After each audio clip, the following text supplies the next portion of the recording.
Houston, we have a problem. I have a really bad feeling about this. A boy's best friend is his mother. Hasta la vista, baby. Nobody puts baby in the corner. Roads? Where we're going, we don't need roads. Frankly, my dear, I don't give a damn. Silent breed is people! Yo, Adrian! Let's put a smile on that face. I gotta warn you, Clark. They don't play the same games here as they do at them regular casinos. Royale cheese.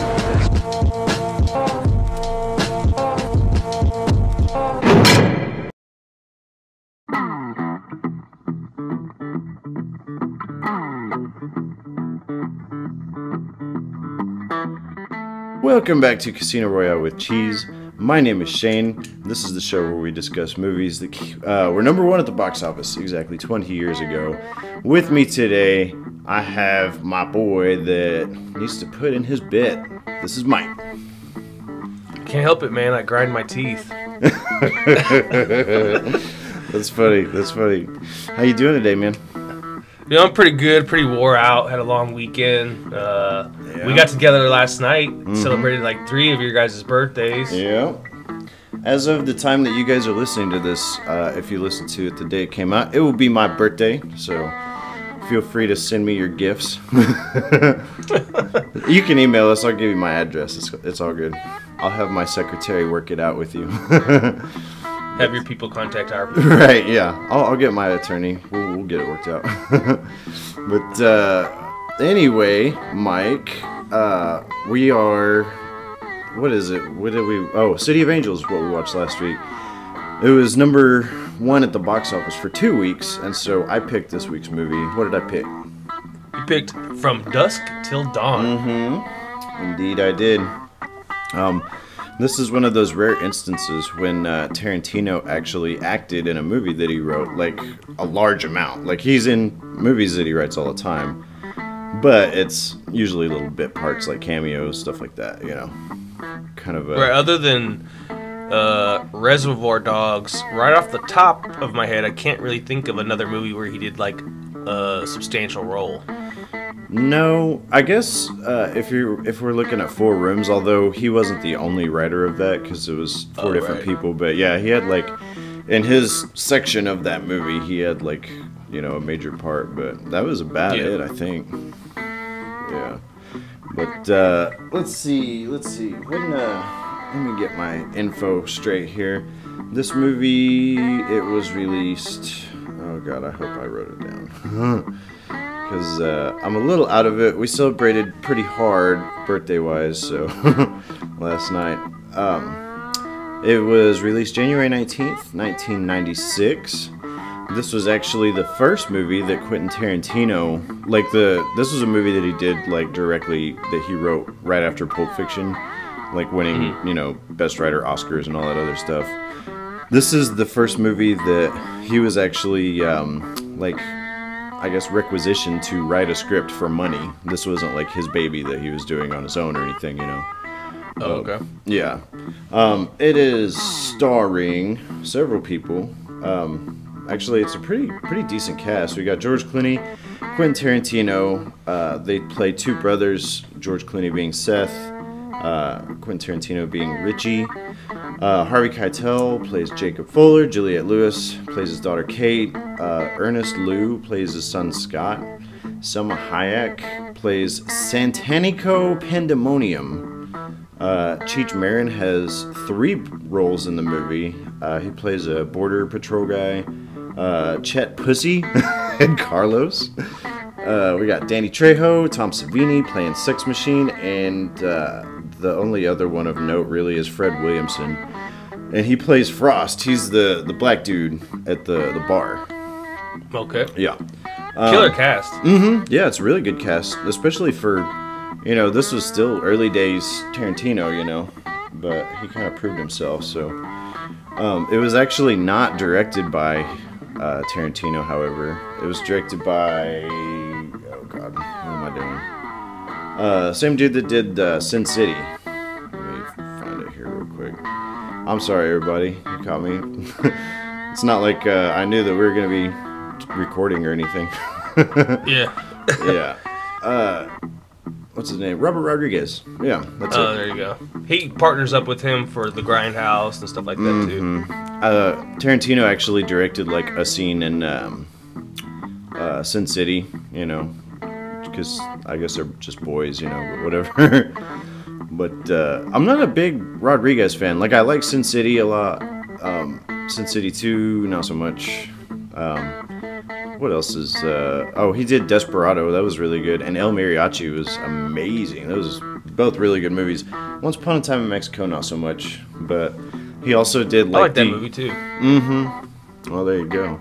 He did The Adventures of Shark Boy and Lava Girl.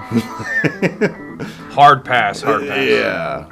What is it? Spy Kids and all that other shit. Yeah, who cares? It's dumb. But yeah, so it's a decent setup.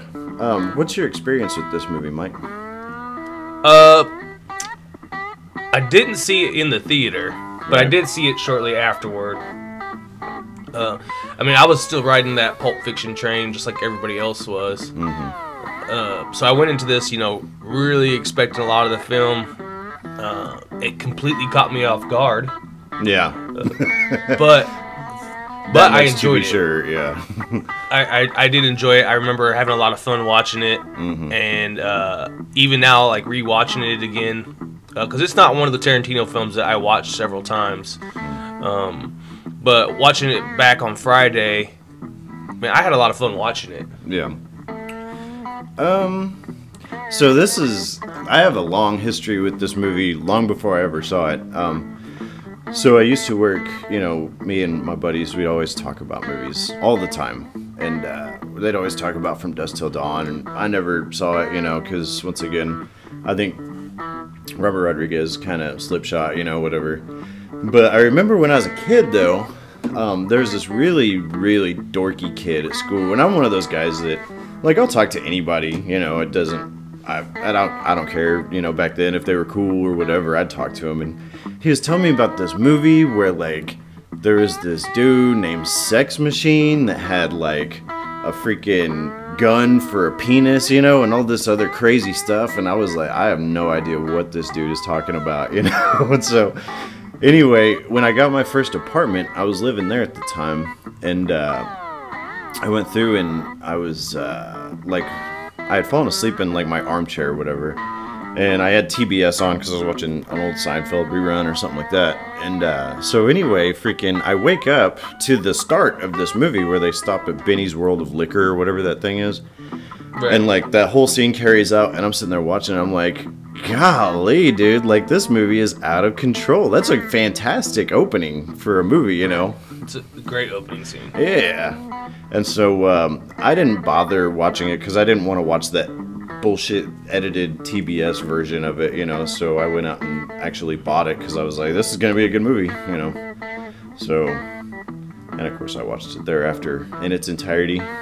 It actually spawned, I guess, 2 sequels that were, like, straight to DVD. I never watched either one of them. Neither did I. No. They have that new show, I guess, that came out on FX or some shit. But I didn't watch it either. Neither have I. I've heard about it, but I haven't seen it. Yeah, no. But, I don't know. Anything else you would like to add to this before we get into the numbers game there, Mike? No, let's get started. All right. How many weeks do you suppose this thing was number 1? Or, well, it was on a budget of $19 million, we'll say that. Do you want to guess the weeks or the money first? I always do the weeks first. Weeks, okay. Take a stab at it for me. I'm going to say 1 week. Yes, it was 1 week. And I would say it made $42 million. In the States, it made... Actually, yeah, you were way closer last week. Altogether, it brought in $25,836,000 in the U.S. Yeah. Yeah. Which I guess is okay numbers, but you would have expected more, I would think, especially how big Tarantino was at the time in the wake of Pulp Fiction and all that. But I would have expected $42 million. Yeah, well, there you go, obviously. But yeah, so I'm surprised that it has the lineage that it does. I guess, you know, the residual, you know, like DVD or whatever sales, rentals and stuff like that. It lived a life of way more of like a cult classic. I agree. It did. And watching it back on Friday, I totally get it. Yeah. Me and you both. Totally get it.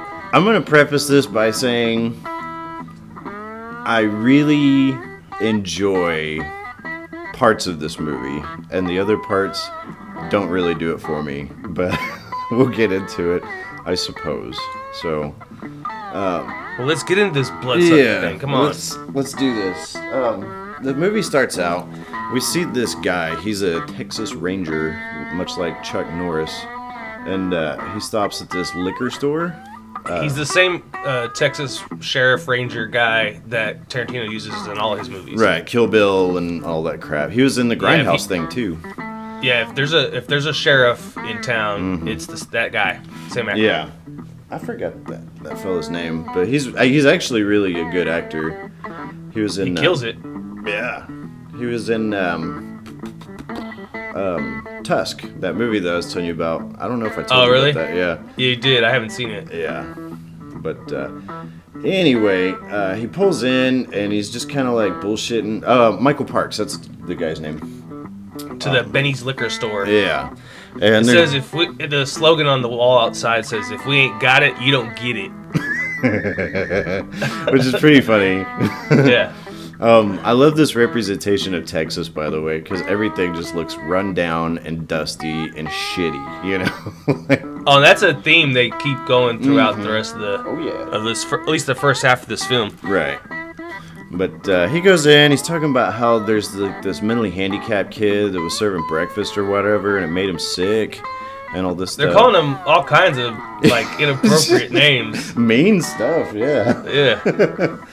And so anyway, he's telling him, they get to talking about these two guys that supposedly were bank robbers, and how they're trying to make their way through Texas so they can cross over into Mexico.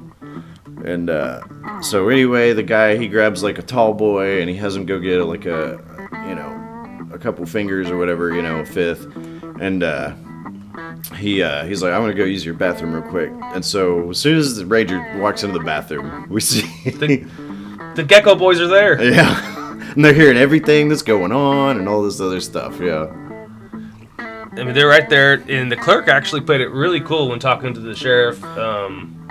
He didn't seem to give anything away, but Richie Gecko is convinced that he was giving signs to the sheriff. Yeah, he was. It's really funny because whenever you watch the scene, you wouldn't have thought anything of it. There's just these two dudes bullshitting.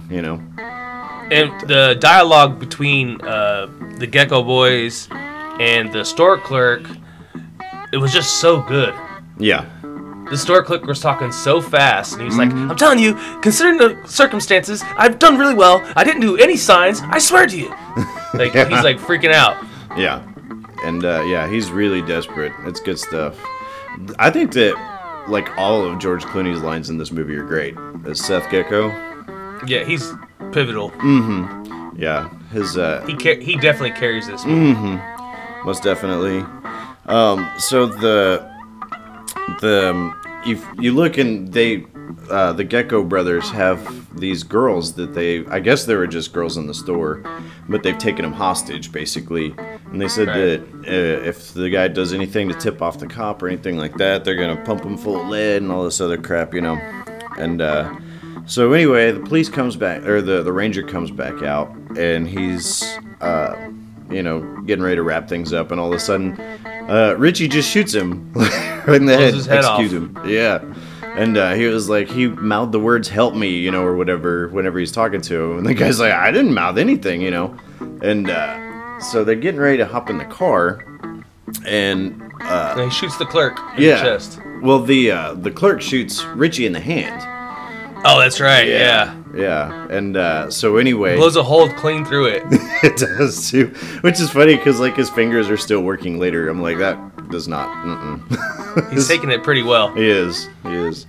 And so anyway, he's like, well, I don't care if you tip the cop off or not because you're about to die now, And so this whole mad scene ensues where basically they're shooting out all these liquor bottles and they're spraying lighter fluid on this roll of toilet paper. They're gonna light this whole place up, you know. And well, I call it the MacGyver fire kit because like they're taking cover from gunshots, and when the clerk's reloading his gun, Seth tells Richie he wants him to shoot out the liquor bottles behind the cash register. and Richie's like, okay. And then Seth like does a kick over his head, which knocks the shelf, causes a with the lighter fluid. The lighter fluid to land in his hand. He grabs a roll of toilet paper from sitting next to him, lights it up, and says, "Now." Richie shoots the bottles. He chucks this flaming toilet paper roll over the counter, and boom, it engulfs in flames. Yeah, the guy comes running out, and they wind up just blowing this dude away while he's on fire, you know. And he lands on a pile of popcorn. Yeah, that's pretty funny. So all the popcorn's like popping and shit. It's the little things in Tarantino stuff that I love, man. Mm-hmm. Yeah, it's funny. I like it.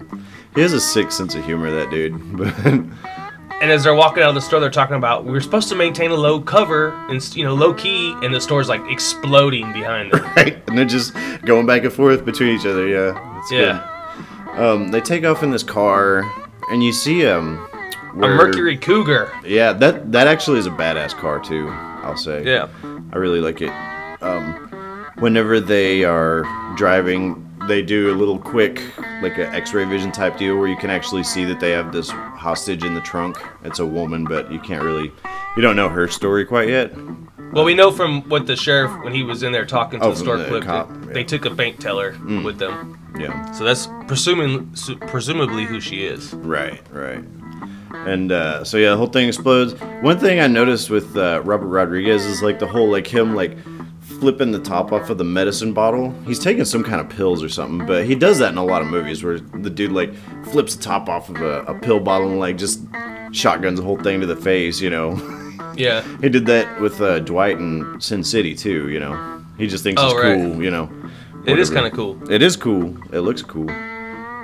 Richie wraps his hand up with duct tape. Yeah, and then like spits alcohol over it.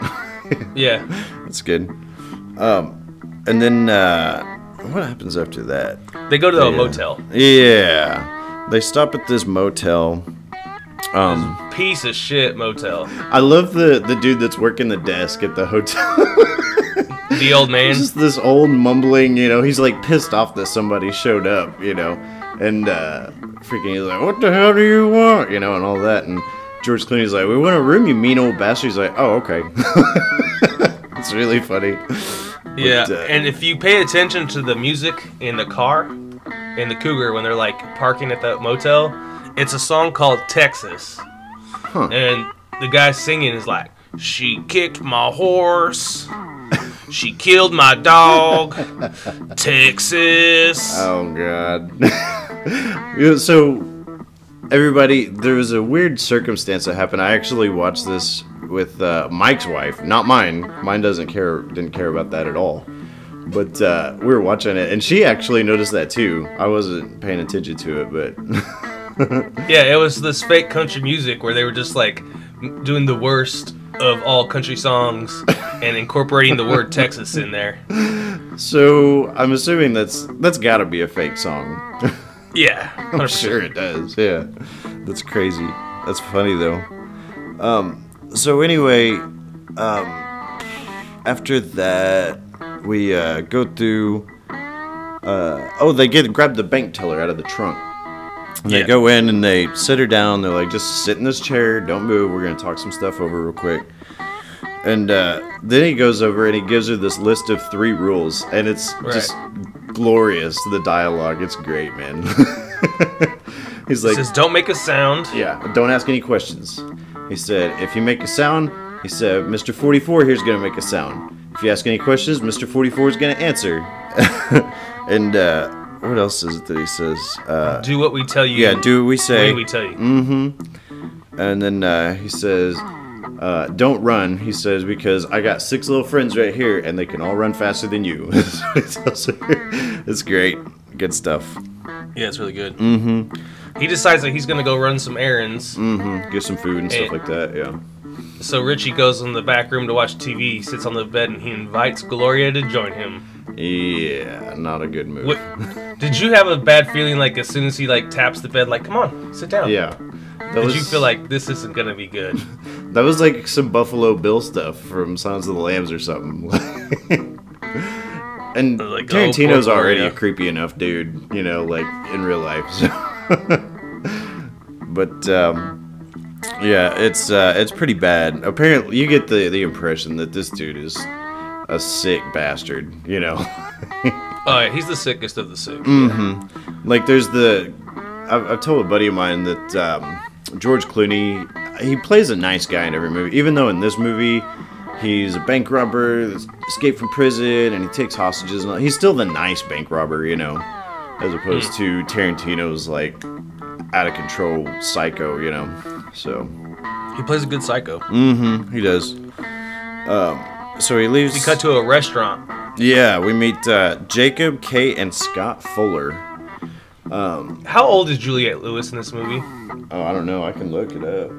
But I mean, I want to know before I continue to talk about Juliette Lewis. Well, that's probably a good idea. Let me look here real quick. Let's see what we got. Because I got problems with Juliette Lewis. I ain't gonna lie, man. Ever since I think it was, I want to say What's Eating Gilbert Grape. I just think that she plays like a dimwit in every movie that I see her in, dude. Like she's slow or something, you know. No, she plays like a country girl. I guess that, yeah. Whatever. You're distracted by her accent. Maybe so. I've been playing that all like people with a twang sound stupid. But let's see. She was born in 1973, so she'd have been like 23 years old or so in this. Oh, okay, awesome. So she's older than me. Yes. Man, I've had a huge crush on Juliette Lewis since forever. Yeah. Yeah, I just think she's adorable. She's alright. I saw this. We can agree to disagree. I guess so, yeah. I saw her in this movie called California with her and Brad Pitt.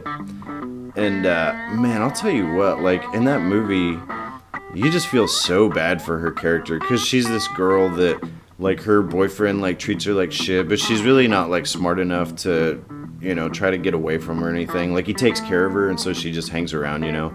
And, like, you know, and he winds up at one point, like, killing her. And you just feel, like, horrible for her because she's just so dumb, you know. And it's like a dog or something, you know, that you arbitrarily kill for no reason, you know. What about her in, like, Natural Born Killers? Oh, I hate that movie. I do not like Natural Born Killers. What? Yeah, I'm not a fan at all. Isn't that You weird? might have just lost some credit with a few of our listeners. Sorry, everybody. You can send your emails to Cheesy Movie. But yeah, I don't know what it is. And even Tarantino, because he wrote Natural Born Killers, and even he has said that what he wrote and what came out on the other end were two completely different things. And he actually apparently petitioned to have his name removed from the credits at one point. Huh. But it didn't happen. So, I don't know. I just don't like that movie. I get a bad feeling when I watch it because it's just mean-spirited and unpleasant to watch. It's pretty terrible in some spots, yeah. Mm-hmm. All right, so Juliette Lewis. Okay, so we meet her brother, Dad. Dad's name is Jacob, and he is a pastor who's lost his faith. Yeah, ex-minister, you bet. Presumably because his wife died? Yeah, she had died in a car wreck, they say later on. But, so, like, when he was talking about, because he says her name, and when he was talking about her dying, I was assuming it was, like, one of his children. Oh, yeah. Well, he says later on, he's but then talking to her, and he's like, well, your mama's not here, or whatever, in that scene. Right, and then she goes, and then he says she's dead. Yeah, I get that, but when he was talking at the beginning about losing his faith, I thought I don't know, just for me, like a car accident with your wife who's, like, in her 60s, Right. like, that it's terrible, of course. You're gonna be brokenhearted and devastated, but like, you know, she's an older person. That kind of stuff happens over a lifetime. It sounds cold-hearted to say, but you do reach a certain age, and that's what happens, dude. You know, like people start going, and it's unfortunate, but it's the way it is, you know. Like I don't know that if I had a really strong religious like foundation, then I don't know that would be enough to like completely shake up my entire thing, you know. Shit well, I mean, happens 2017. I mean, we lost a ton of icons. Yeah. And it's just because, you know, they were superstars when we were kids. Mm-hmm. You know, and now I'm knocking on 40. Yeah. You know, like they're older people. Yeah, I was listening to this stuff in like junior high school and stuff, you know. Like, right. But we find out that they're taking an RV trip to Mexico. Mm-hmm, they are. They discuss wanting to stop and sleep in a regular bed one more time before they hit the road for good. So right. You can kind of see where this is going if you haven't seen the movie already. But so anyway, we go back to the scene where Seth is bringing, I guess, burgers, bringing food back for everybody. Did you notice the burger bag? Yeah, he wants a real bed. No, yeah. Did you notice the bag whenever Seth comes back from getting burgers? Oh yeah, the Big Kahuna Burger. Yeah, that's good stuff. They use Big Kahuna Burger in a lot of his movies. Mm-hmm. They do. But yeah, so they go and they grab. He goes in and like George Clooney starts like chowing down on this burger, and then he looks in his hand and he's like, "Wait, I got an extra burger here." And then he's like, "Hey, where's Gloria, the bank teller?" And so sure enough, he's like, "I don't know. She's laying down in there." It's George Clooney goes like, check out the bed where Gloria was laying down, and they don't give you like a full shot of what exactly it is that Richie has done with her, but you get the impression that whatever it is, it's nasty. You know, they'll do these quick little. Yeah, they give you a lot of like glimpses. Mm-hmm. Yeah, there's like these single frames of like bloody sheets or something like that they show, but that's it, you know. But we then after that we see where the Fuller family RV, like apparently because George Clooney tells him basically, Richie, he's like, don't, you know, we're gonna go to Mexico and put all this behind us, so don't worry, just try to keep it cool until we get down there, whatever. And then he goes out to do something, he's walking around, and then sure enough the Fuller family RV almost hits this dude, you know. And so next thing you know is the Fullers are all just chilling in their room, laying in bed, get a knock on the door. It's Richie, and at that point they decide that they're gonna take all these guys hostage, the entire family, because their one hostage is dead now. Yeah, they want the family and the motorhome, because they're gonna get to Mexico. Yep. Richie goes. He tries to get into the room under the guys that he needs to borrow his ice bucket, which is interesting because the whole thing with the ice bucket, that's the only time that Richie and Jacob ever have any dialogue toward each other in the entire movie. Oh, really? Yeah, I never thought about it until I was watching it, but yeah. It's the only thing they ever say to each other. I can't remember them saying anything else to each other. Doesn't happen, man. Kate walks in. She was swimming. Yeah. So she's in a bathing suit and got wet hair. Yeah. And Richie is immediately enthralled by her. I'm sure you were too, Mike, considering your affinity for Juliette Lewis. Hey, she's a beautiful woman, man. She's alright. She's like a 7-ish. But, I don't know. I think she's super cute. Anyways, so he imagines that she turns over her shoulder, and forgive my language, but this word is used a lot of times in this movie. A lot of times. She says, will you eat my pussy? Yeah, if you have time later, will you eat out my pussy? Yeah, that's what she says. And he says, yeah, and then he replies by, sure. Yeah, sure. Yes. Right? Yeah, I got you. Don't worry about it. It's really funny. Richie has another funny line, like right after this, when Seth tells the whole plan about the family's going to help them get to Mexico. Kate says, "What's in Mexico?" And Richie says, "Mexicans." Mexicans, yeah. It's a fantastic line. Every time I hear it, it makes me just cackle, man. That's funny stuff. they go through at first. Jacob, they tell him they're going to Mexico, and the dad, Jacob, he's like, "Hey, you can leave these dudes here. Just take me. Don't worry about taking them. I'll just be like a hostage for you." And he's like, "Okay, well, how about either all of you go, or I'll just put you all down right here, right now, you know?" And so, anyway, the dad decides. Jacob tries to make a stand, but he's getting ready to get his son Scott's head blown off, so he decides to bow down. He's like, "Hey, your dad's an alright guy. He just saved your life." Right. Yeah. And what is it? So they hit the road. Everybody's headed down that way. We find out there's a little bit of dialogue where he talks about how his wife had died in a car accident, and as Jacob asked if it was DUI or whatever, and he was like, "No." Didn't he say it was raining and the road was just slick and shit just happens? Yeah, she needed new brakes. And yeah, she slid off the road and crashed. Said she was pinned in the wreckage for about 6 hours before she died. Oh lordy, yeah, that's pretty bad. That's rough. Yeah, that's Richie's in the back of the RV with Kate and Scott, and Richie asks if she meant what she said earlier. He's like, "What are you talking about?" Yeah. Yeah. She has no idea what he's talking about. Right. And he's gonna tell her what she said, but then Seth yells at him like, "I said don't talk to the kids." Right. Well, and at one point he tells her, "Hey, put in your bit," you know, and he's talking about, like, I guess he wears a retainer, which is pretty funny. Oh yeah, because he grinds his teeth. Yeah. Yep, that's it. And so he basically, because obviously at this point Jacob can tell that he is enamored with this younger woman, and so he goes through and he explains to him, he's like, "Hey," he's like, "I'm not gonna let anything happen as long as you get us to Mexico. He's not gonna mess with her." So, you know, it is what it is.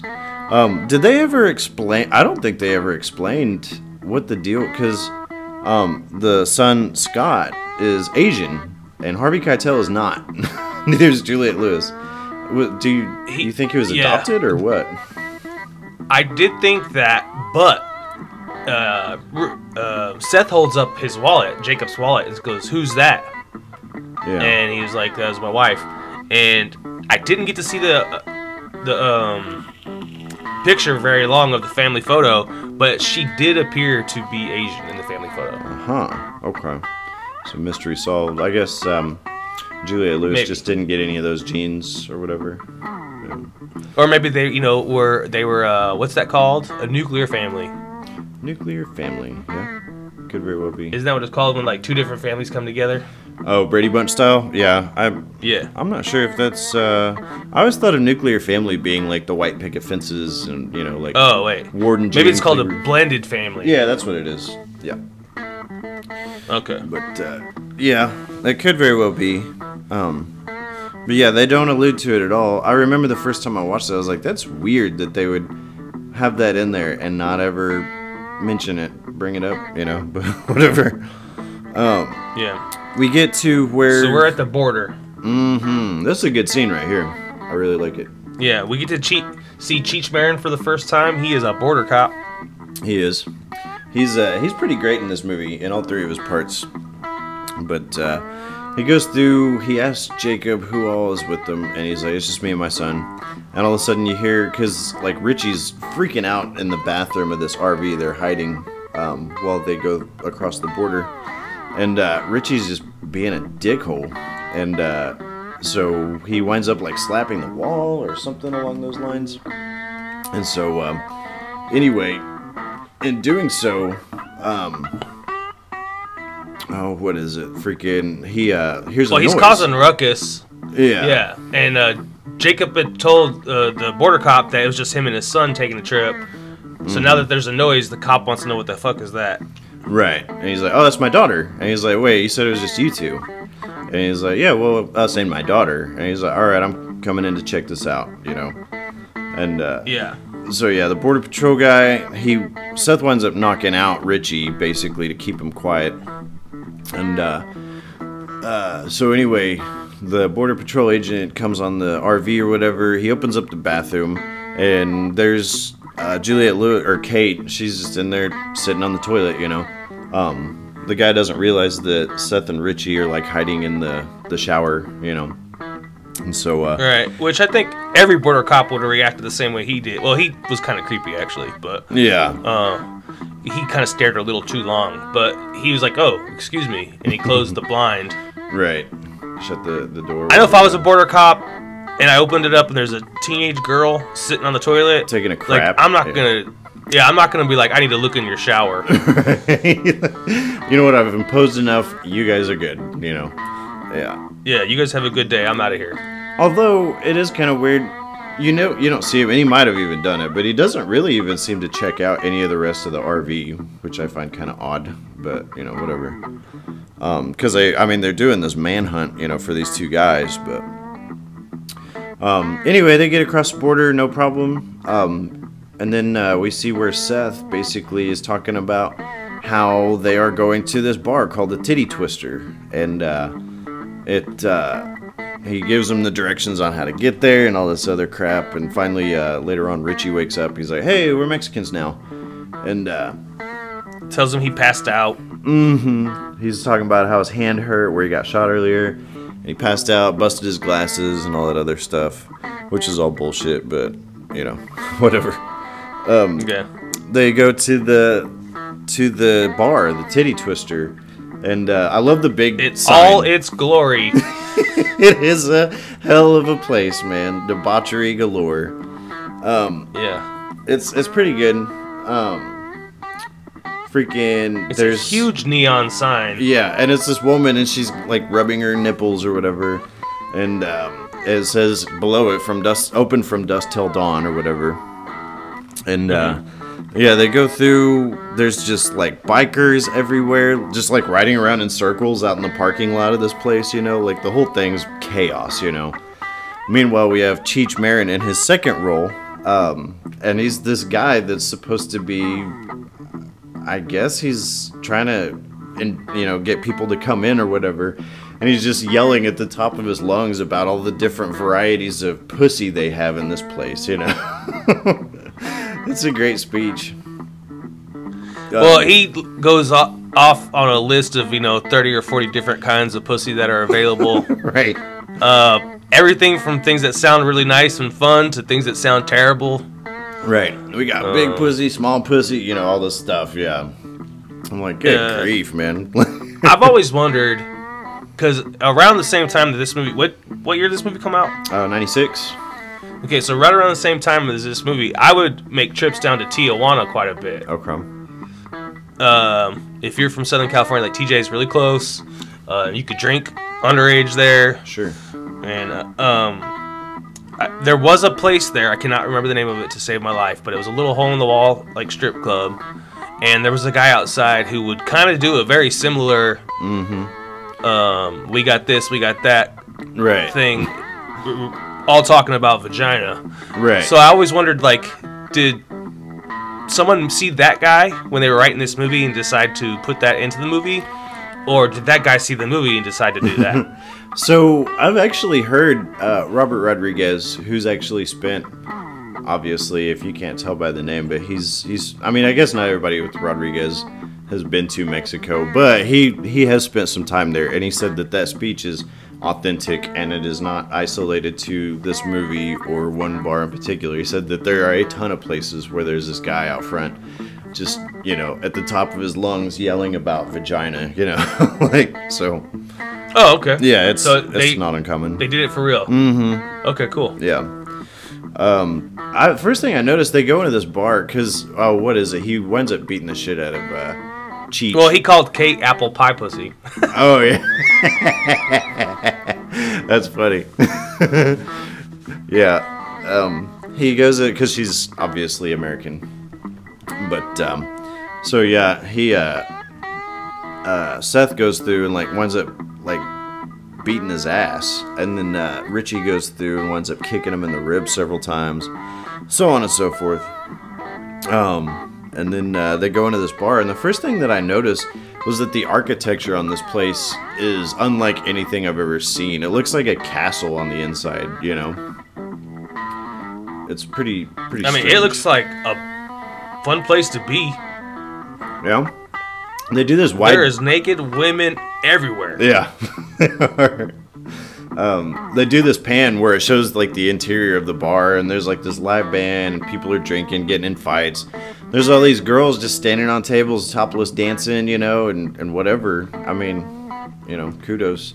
But the actual like inside of the bar, like the walls are made out of this weird stone, you know, whatever. It doesn't look like any bar I've ever been to, but no, definitely. I've never been to a bar that looks like that either.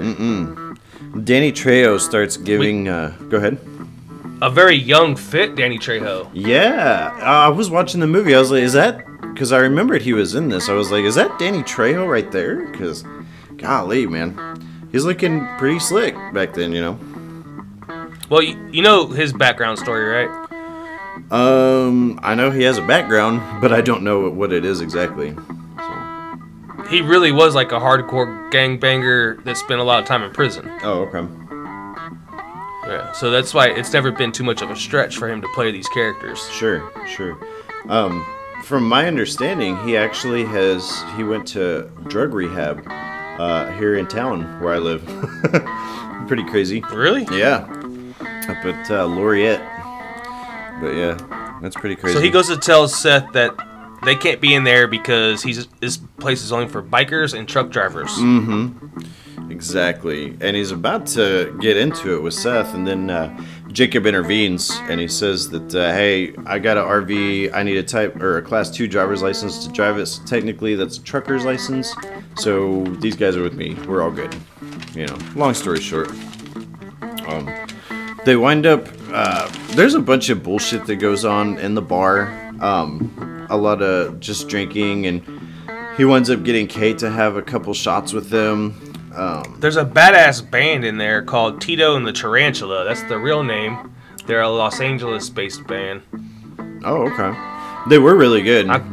Awesome. I'll tell you right now, like, I would definitely hang out at a bar if Tito and the Tarantula were up there rocking out. I'd have a great time. Throw some naked women in the mix. Mike's good. Yeah. We see a bunch of characters kind of scattered out through the film. Mm-hmm. We see one guy with the dick gun. Yeah, he does. He has this little cod piece that opens up, and he basically, for testicles, it has like these what is the stupid the barrels on a revolver. Basically, yeah. And then like this barrel pops up, you know, and it's supposed to look like an erect penis. But and there's no other way to describe it other than dick gun. Mm-hmm. Dick gun. That's it. We see the dude that played the black guy in there. His name is Frost, but they don't ever say his name in the movie. I was gonna ask because I never heard his name. Mm-mm. The whole time I'm taking notes, I'm like, the black guy. I just waiting to write his name down anytime, but they never said it. Yeah, they never say it. I had to look it up on IMDb. So the dude that plays Sex Machine, Tom Savini, he has a really long history in like the horror genre, and I think it's really cool that he got to be in this because he used to. I'm pretty sure he still does, but he has a history of doing a lot of like the makeup effects and stuff like that, and like the Jason Voorhees stuff, you know, like Friday the 13th, and I think he worked on The Thing, and then he was in I think it was Day of the Dead, the old George Romero thing, and so like is he a makeup artist? Yeah, he is. Oh, okay. So yeah, he's been around for a while. I think it's cool that he got to be in this, you know, because it's definitely a different take on that genre, you know. So, but they wind up introducing the dancer Satanico Pandemonium. Well, I think there's a key little spot there we skipped over. Okay. If you don't mind, I'd like to touch on it. Please do. Okay, so George Clooney's got a big bottle of whiskey, mm-hmm. and he's taking shots. Right. Jacob asks him why he's so frustrated. He tells him that he's still thinking about that guy who had his hand on him earlier. Mm-hmm. Oh, yeah. He gets Kate to take a shot. He gets Scott to take a shot, even though Jacob said he didn't want Scott taking a shot. Scott still takes the shot. Right. He offers one to Jacob. Jacob declines, said he's not drinking right now. Yeah, I do drink, but I'm not drinking right now. Yeah, and then he goes on to tell, he could tell how pissed off George Clooney is, and he says, "Are you that dumb?" and proceeds to tell him that can't you tell when you've won? Yeah. You know, you had the whole state of Texas and the FBI looking for you. Right. And you got out. Yeah. You won. You made it. You're in Mexico. Yeah. So it looks like George Clooney doesn't say you're right, but he kind of has that look on his face like, you know what, you're right, I did win. And Jacob goes ahead and takes the shot with him. Mm-hmm. He does. He's like, I would like to do a shot with you. And he's like, all right. So I love the look on Kate's face whenever she takes that shot, too. Like, looked like it really hurt, man. Like drinking gasoline. Yeah. She just this look like, oh my God, you think she's going to breathe fire or something, you know? Yeah, and she does another one. Mm-hmm. Second one's a little smoother than the first. Your mouth is numb at that point. Mm-hmm. Let me ask you this, Mike. What is the purpose of the Scott character? Because that dude doesn't do anything in this movie. I don't know. I really don't know, man. I'm like thinking throughout the whole film what thing he impacted, and there's not a whole lot. I mean, I guess toward the end he did some action-y stuff, but as far as the overall like plot goes, me. Maybe it was just to make you wonder where he came from. It could be. I just think it's a weird addition to the cast to have somebody in there that makes up 1/3 of this family and have them do nothing, you know, but whatever. Yeah, he doesn't really do anything. So, let's get back to you talking about Satanico. Yeah, Satanico Pandemonium, played by Selma Hayek. In her prime, ladies and gentlemen. Horrible actress. Oh my God. Yeah, she's not bad. I mean, she still stands the test of time. She's still gorgeous. Oh yeah, she's beautiful. Don't get me wrong. Right. Don't get me wrong. I'm a Monster fan. I think she's beautiful, but I forgot what she looked like in 1996. She was a dime piece, dude. I'm not Oh gonna my lie. goodness. If Instagram was around back then, she would have broke it. Oh yeah, yeah, it'd have been over. Apparently, she has a fear of snakes, and she had to go to like a therapist to even be able to like work around the snake that she's dancing around with. You talking about the giant albino anaconda? It's a big ass snake, man. But it's funny because I guess Robert Rodriguez told her that he had like Madonna, that she was like chomping at the bit to be in this movie. So if she couldn't do it, he was just gonna call her up. He didn't have Madonna. That's hilarious. He's just messing with her. That is so funny. But You don't do it, I'll get Madonna to do it. you? I bet, yeah. I'm sure Madonna's danced with a snake or two in her day, we'll say.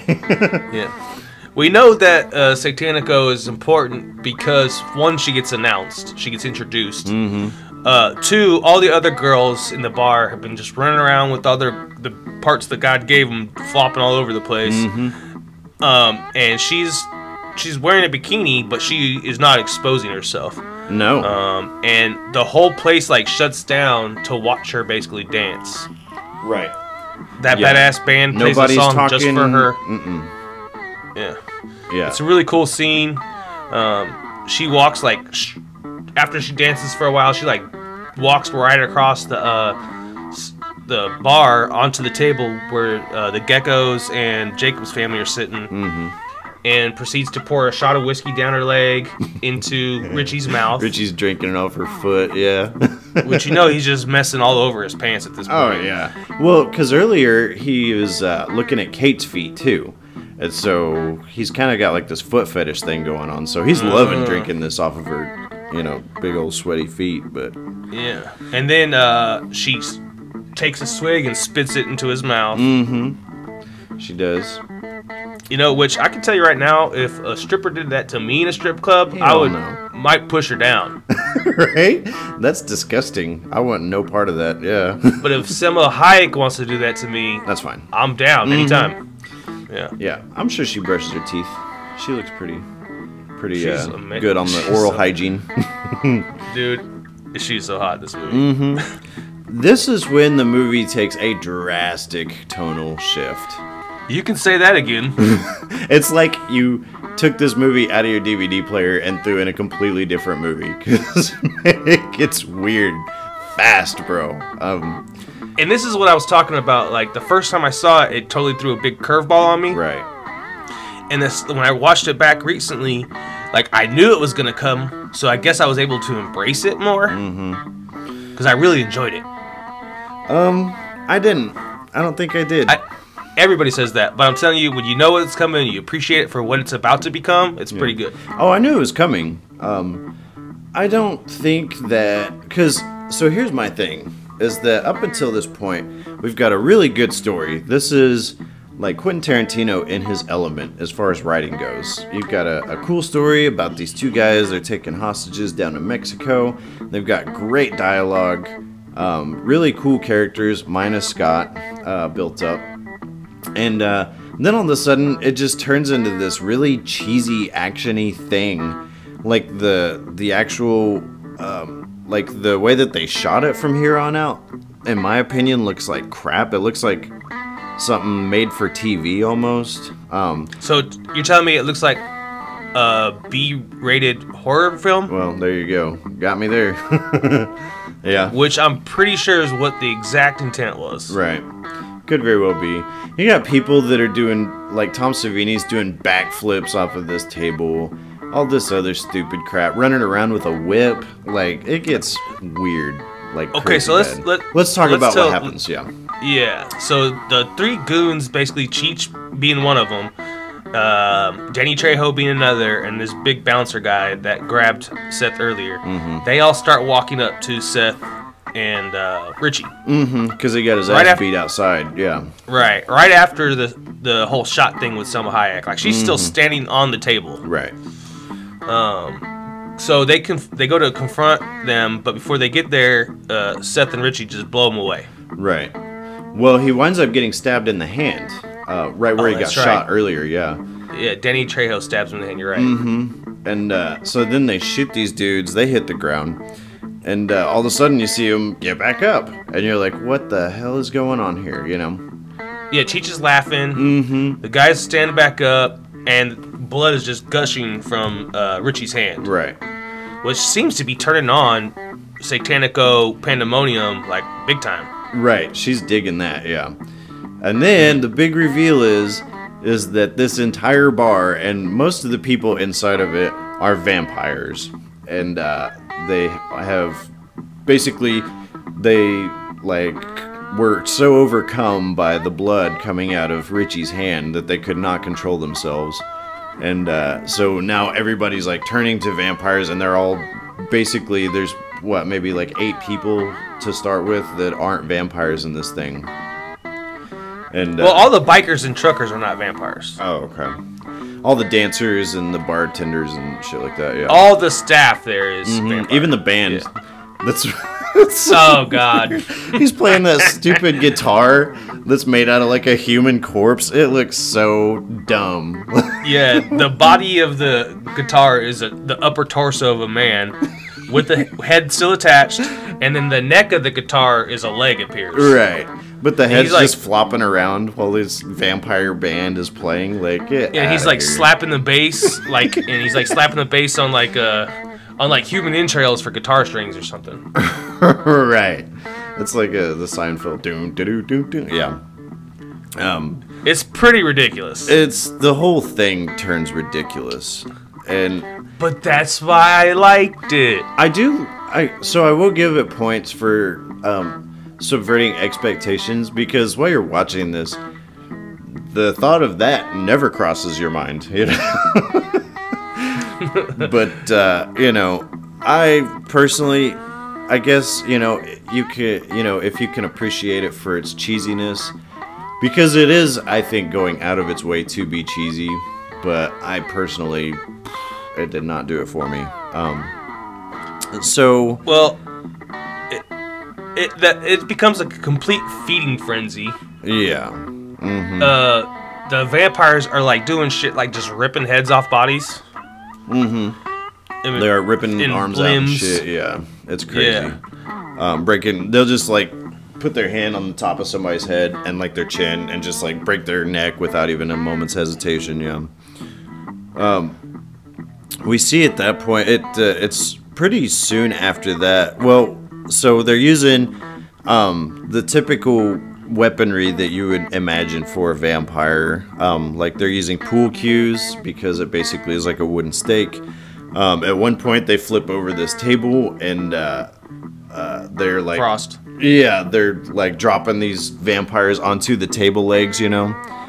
Yeah, this is what I got out of this scene. Basically, is damn it, I'm going blank on names. Oh, here we go. Frost is a badass. Yeah. Because he's kills a bunch of them. Right, he's in Vietnam. We'll find out. Yeah. Yeah, Sex Machine / Dick Gun is a badass. Because he kills a whole bunch of them. And he has a dick gun.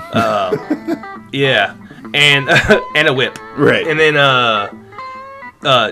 Seth is a badass. Jacob and Scott and Kate are lucky. Yeah, very, very lucky. Because there's a lot of like bad biker dudes in the bar and they're getting killed. Right. But these young people and the old guy are getting completely left alone. Yeah. That is true. Richie gets bit. He does. He does get bit. Oh, at one point, Frost like rips this vampire's heart out and like stabs it with a pencil. It was pretty funny. But Yeah, that's good because it was still beating in his hand. yeah, yeah. But no, Richie gets bit, and he winds up changing over from human to vampire basically. And the first thing, who is it? Was it Jacob that wanted to kill him? No. Or was it Sex Machine? One of them was gonna kill him. I think Frost. Yeah, that might was have been gonna kill him, and then Seth told him, "Don't you stick that wooden shit in my brother's chest or whatever." Yeah. And then Seth kills him. Right. Yeah. He says, "I hope you find the peace in death," or "Here's the peace in death that you never could find in life." Yeah. Pretty good line. What's really that is a good line. My favorite part of that whole like vampire craziness scene was they're like, now let's kill that band, and they start walking over to the band, and the band goes, "Fuck you, everybody, good night," and like fucking disappears. God. So bad, dude. Jeez. Yeah. Then there's this huge explosion for whatever reason. Yeah. It's right soon after Richie dies that we hear like the shutters on the windows of the bar start like jingling around and stuff like that. And you come to find out that there is like a huge swarm of bats outside this bar, and they're just chomping at the bit to get inside because they're all vampires, obviously. And then Right. Yeah. At one point, they talk about how, if we're going to get out of here, we've got to, these things are from hell, so we got to have Jacob, like, re-embrace God, if you will, and to basically, we're going to need the power of God to get rid of these things, Yeah, Seth, like, talks Jacob back into being faithful again. It's pretty impressive. It's pretty impressive. And so yeah, Jacob's like, all right, yeah, I'm all about God now, so let's do this thing, He's a mean motherfucking servant of God. We find out that it was while that speech is being given that right before that actually, the Sex Machine's actually been bitten. And right. Yeah, during that little speech or whatever, you can see him start to change over, like he's got these fangs and like his hands start growing huge, and stuff like that. He tries to hide his hands. He does. And so anyway, he starts hearing these voices in his head, like kill them all, and stuff like that. These vampire voices. And so it's not too long after that Frost, he had talked about how he had been in Vietnam and he'd seen some stuff and like all of his squad died, and he basically, the only way that he survived was like taking the dead bodies and like piling them on top of himself, so that to make the enemy think that he was dead too. And it's right after that he winds up getting bit by Sex Machine. And so anyway, he winds up, what is it? He bites him in the neck, and then throws him through Frost throws Sex Machine through the front door. Yeah, it was either a door or a shutter or something. Yeah, all these fucking vampires come billowing into this place, and It wasn't it around that time that Jacob wound up getting bit as well? Yeah. Yeah. They all go to this weird like storage room in the back of the bar, and Jacob basically is hiding behind the bar, where they obviously keep the alcohol, whatever. So they're all separated. He gets the idea that what he's gonna do is grab this shotgun, and it has some weird freaking handle on the charging handle, but he's gonna take it and like this stick of wood or whatever, and make it like a cross out of it, and then he grabs a baseball bat. Yeah. Oh, there you go. And so what he does is whenever he goes to like whenever he shoots, he can like use the baseball bat to like charge the handle back or whatever. And so he manages to make his way back into this storage room where Seth and the two kids are at. And then they find all this crap that's in there from, I guess they've been eating truckers and stealing all the stuff that they've been trying to haul in the back of their truck. And there's like condoms and just a bunch of weird crap back there. Like super soakers. Random shipping shit. Yeah. And, so they're looking for what they can turn into weapons. Mm-hmm. Exactly. Like they're hoping they're gonna find like a stockpile of guns or something. Right. But they don't. Doesn't really work, but guns wouldn't have helped him anyway, so. Yeah. Fine. The closest they get is with Kate's crossbow. Right. They all find like signature weapons. Mm-hmm. So Seth, it has a jackhammer, a gas-powered jackhammer with a wooden stake. Yeah. At the end of it, which is does him no good in this movie, but whatever. I think he takes out like maybe half a dozen guys with it, but Scott has a super soaker filled with holy water. Yeah. They've been filling up condoms with holy water. Yeah. Right. Yeah. You said Kate has the crossbow. Mm-hmm. And Jacob has his baseball bat shotgun cross. Right. He does. Before they go out to a fight, he makes the kids promise that they'll kill him when he starts to turn. Right. Yes. At one point, he like threatens to commit suicide. He's like, "I'll just kill myself right now if you don't promise you're going to kill me." You know, it's really stupid. He's like, "Okay, well, we have less time now, so you get 3 seconds to convince me that." Okay, that's just Tarantino indulging himself, but whatever. What is it? They set out to take out this mob of vampires in the bar, and they do. I mean, they're pretty effective at it. I love whenever they Scott winds up throwing one of the stupid condom holy water condoms, and like it basically works like a grenade. Like half of this dude's face just melts, you know. That's pretty good. Yeah, I like that. Mm-hmm. I like if you when you're watching this, like, did you recognize that like all the vampires look different? Yeah, they actually do. And that's one thing that I do like, is whenever you see like Frost or Sex Machine, they change over. They still have the characteristics of what they looked like before, even like Cheech Marin and stuff like that. But obviously these facial features are accentuated, you know, to make them look otherworldly and more sinister. But yeah, each one of them looks different. But there's like even different like races of vampire. Like some of them look almost cartoony. Right. Some of them look more traditional vampire. Like Selma Hayek's vampire looks nothing like anything I've ever seen before. She's got like a cobra like build to her shoulders almost, like like a hood. Yeah, I was gonna say she looked more snake-like. Yeah, I'd agree. And she has like these weird spots going down like her neck and stuff like that. Yeah, it's pretty good. Yeah. So a big fight breaks out. Mm-hmm. They're doing pretty good at staving them off. Yeah. Oh yeah, they're fucking them up. And Seth and Sex Machine like face off. Right. And Seth pulls he rips off Sex Machine's head using Sex Machine's own whip. Mm-hmm. And then he becomes some big rat dog. Yeah, that was weird, man. It's like, what in the hell is this, you know? But yeah, it's actually a pretty effective special effect that they use for it, because it looks pretty gross, I gotta say.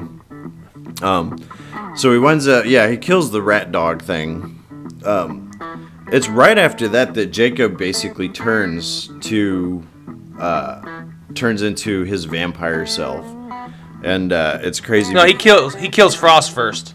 Oh, does he? Oh, okay. Yeah, I remember that. Yeah. For a lot of this, I just wrote down action happens, like whatever. This, like, the last third of this movie is like mass chaos, you know. Yeah. But yeah, so I guess he takes out Frost, and then so sure enough, he changes over to a vampire at that point.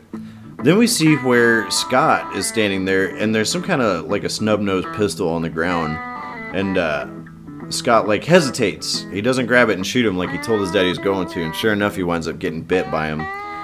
And then all these vampires just take him and start just eating the shit out of him, you know. Yeah, like tearing him the fuck apart. Mm-hmm. And finally, Kate puts him out of his misery. A little mercy kill there, because he's begging to be killed. Mm-hmm. Exactly. So yeah, Kate kills Scott. Then all of a sudden, like they notice they're like shooting at, you know, at these vampires or whatever, and they notice that there's daylight coming through. So they basically made it until morning, and then they notice that like the vampires like creep up on them or whatever, but the sunlight hurts them. And so they're like, we gotta do something, you know, we gotta get rid of these dudes. So they start shooting these holes into the walls and stuff like that to try to kill off all these stupid vampires. And then we hear where Carlos, the guy that Seth was gonna meet down in Mexico and give him his new ID and all that other stuff, he's like knocking on the door, you know. I'm here for my friend Seth. Yeah, it's really funny. So he opens the door, and all these dudes just start exploding. It's pretty great. Carlos shows up. The vampires end up getting killed, and then like the whole place goes. By the way, yeah, Carlos. By the way, this is the third time we've seen Cheech in this movie. Mm-hmm.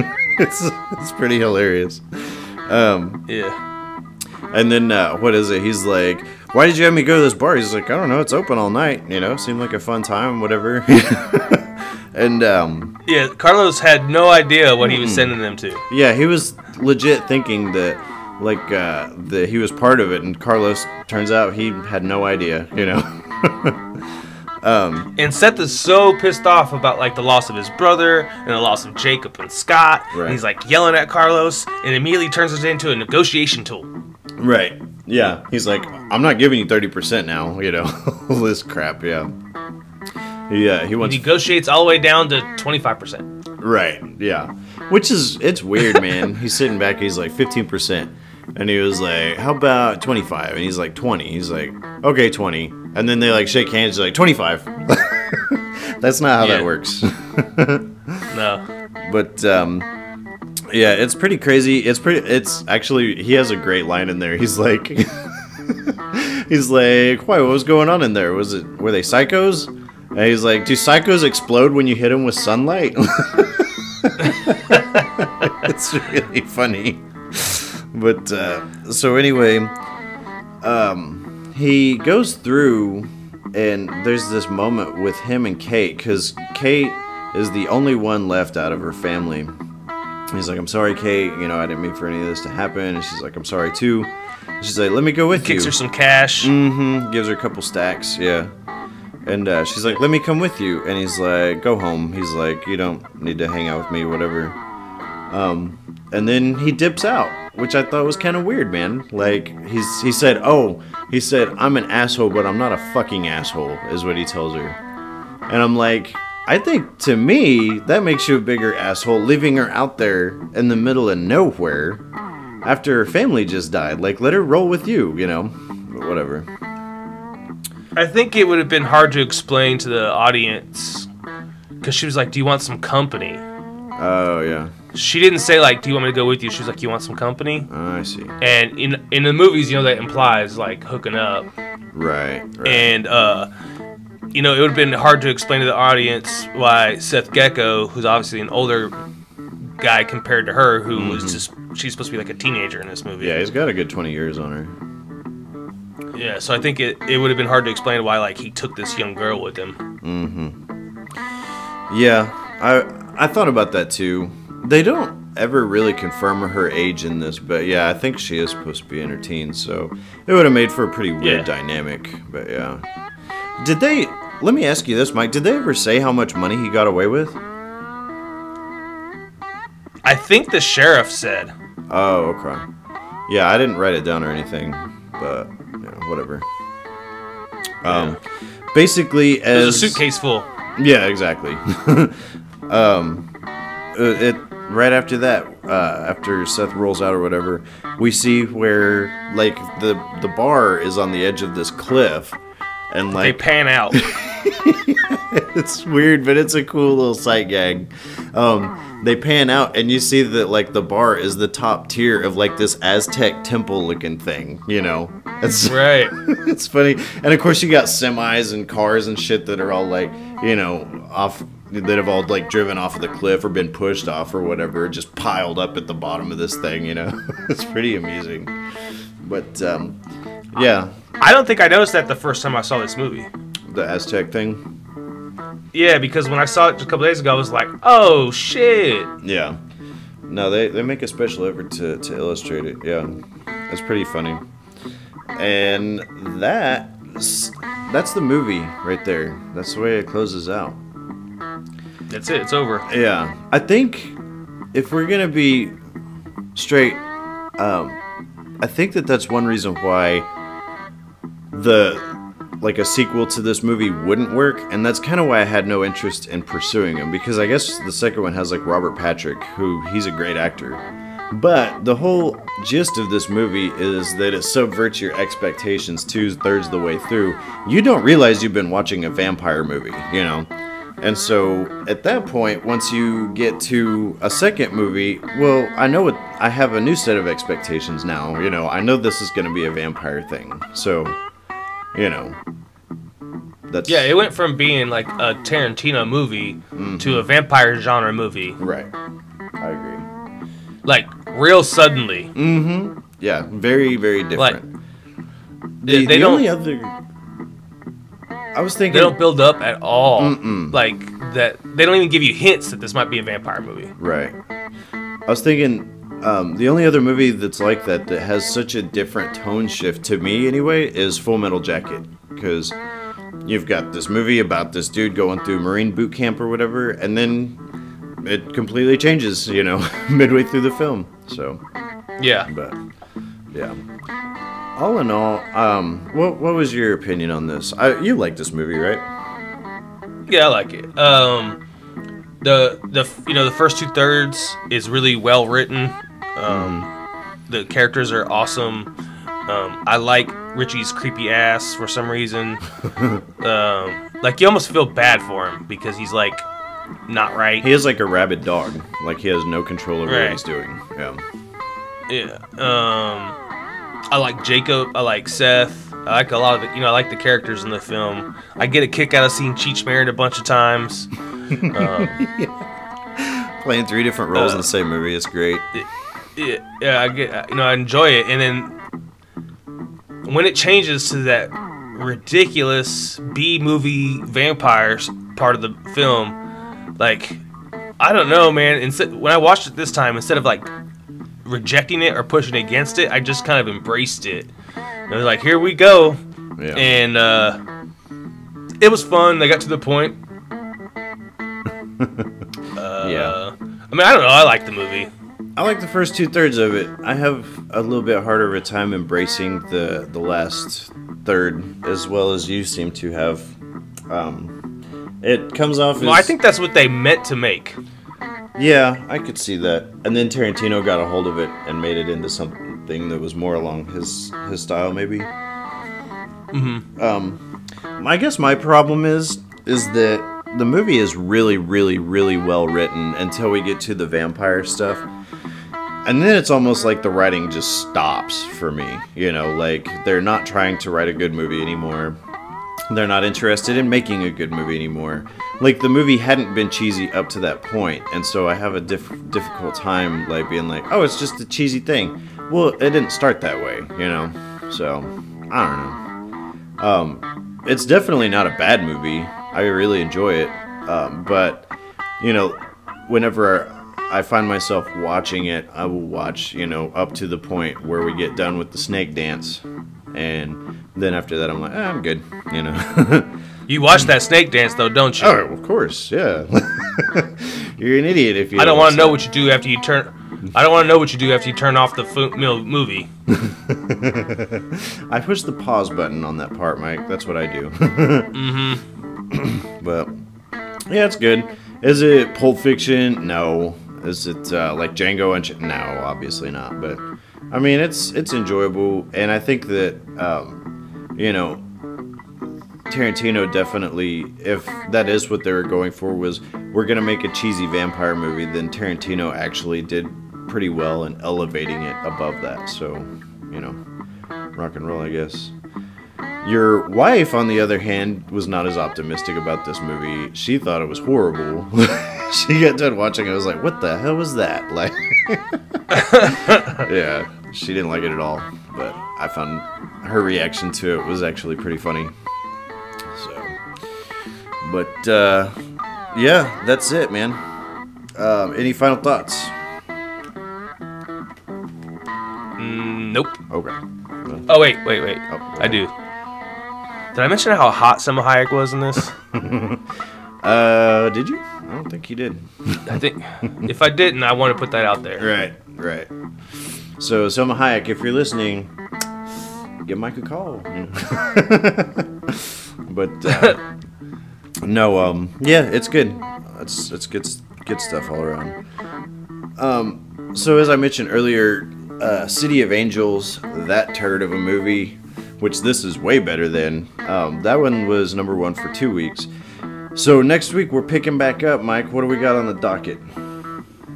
The Big Hit. The Big Hit. I've never seen this movie. Starring my boy Mark Wahlberg. Your twin, Mark Wahlberg. It's my boy. Your twin, Donnie Wahlberg, was still Mi making familia. music at that point. Yeah. No, it's The Big Hit. I've never seen it. It's got Lee Diamond Phillips and Mark Wahlberg, Avery Brooks, a couple other guys, but I didn't really look at it yet. I've never seen it, so I actually was toying around the idea of maybe checking it out, and then, you know, earlier on, and then I was like, no, I'm gonna go in fresh on this one, see what I think. So, it's a good decision. But yeah, it's Mike really likes that movie though. You're a fan. It's got Mark Wahlberg, dude. I'm pretty much a fan of all his stuff, even the Transformer movies. Oh no, no. We'll talk about those in what 15 years or whatever. But yeah, so there's that. If you want to contact us, you can always email us at cheesymovie@yahoo.com. You can look us up on Facebook. Join our page. It is Casino Royale with Cheese. Also, we are on Instagram and Twitter. Casino Royale W Cheese, one word. Our YouTube handle is Casino Royale W Cheese, one word. And what else am I forgetting? Oh yeah, you can look us up podcast-wise. You can seek us out on iTunes or wherever you get your podcast from. It's Casino wherever Royale fine W Cheese. podcasts are found. There you go. And so we should be. I don't have an iPhone personally, and so I went through. But all the different podcast options that I've looked at all have them, so should be covered there. But anyway, any final thoughts, Mike? No, bro. I think they've heard us enough today. All right, my friend. Well, I appreciate y'all listening. Make sure you join us for The Big Hit, and we will see you next time.